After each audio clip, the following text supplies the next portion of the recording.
Today is July 27th. I'm here on the trading floor of the New York Stock Exchange. Here with me is senior broker Kenneth Polcari. The U.S. Congress did not pass an agreement on U.S. debt ceilings over the weekend, and we're now well into midweek of this week. Can you tell us a little bit more about the impact of the U.S. debt ceiling issue on the U.S. financial market?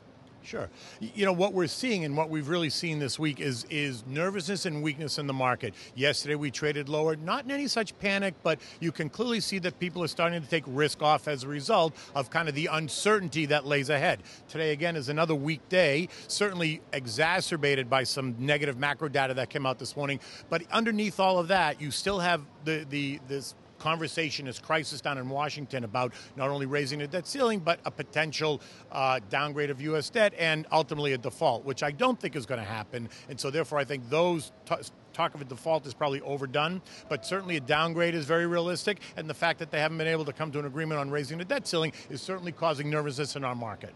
Have we seen any impact on the Asian markets? On the other side, have we seen any news coming from Asia that has an impact on the U.S. market this week? Well, you know, there's always news coming from Asia, there's news coming from Europe, but specifically about Asia, listen, China's a big player in the world markets, all right? So the world and markets around the world pay attention to what happens in China the same way that other markets around the world pay attention to what happens to us. Now, in this case, Chinese growth is very, very strong, and so the world pays attention to how they're trying to manage that, for sure, right? So that kind of data, that kind of macro data is what's really impacting our market over here. Individual stuff, certainly you got corporate earnings and stuff in China, but it's much more the macro picture is what affects U.S. trading in terms of Chinese news, Asian news.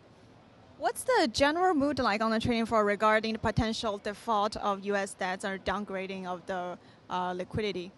You know, there is a sense of nervousness, although I don't think anyone down here is concerned so much that there's going to be a real default. I think people down here are certainly concerned over what's happening in Washington in terms of the debt conversations and the debt issues. They're frustrated with Washington and congressmen and the legislature at the inability for them to come together. So there's that level of frustration, and you see that as each day goes by, the level of frustration, you can feel it. It just ticks up a little bit more. So I think for the most part, until we get a deal, until we get some kind of a compromise, you're going to continue to see this frustration not only down here, but in the financial markets in general. Okay. So let's say if by the end of next week, Congress did not reach an agreement, what do you think we'll see in the financial markets in the months to come? Well, first of all, if they don't come to an agreement by Tuesday is the second, right? So if they don't come to an agreement by Tuesday, I certainly think what you'll see is the market sell off. I think by the way they're going, it looks to me like if they even come to a temporary solution, like a 6-month solution, I still think you're going to see the market sell off because the market does not like uncertainty, right? It likes certainty, and when things are so uncertain like this, the market will really err to the downside. Risk will come off because people are not sure what's going to happen. They're going to have to reassess what the outlook looks like. They're going to have to reassess what that's going to do to corporate earnings. They're going to have to reassess what that does to the economy, and so therefore all that is going to, investors will take that into account, and then the first reaction will probably be to sell, take some money off the table, and then take a look at what happens. So I would expect the market's going to get weaker. Listen, I think the market's pricing in a downgrade of U.S. debt. I do not believe the market's pricing in a default, but I also do not think that the U.S. is going to default on its debt at all.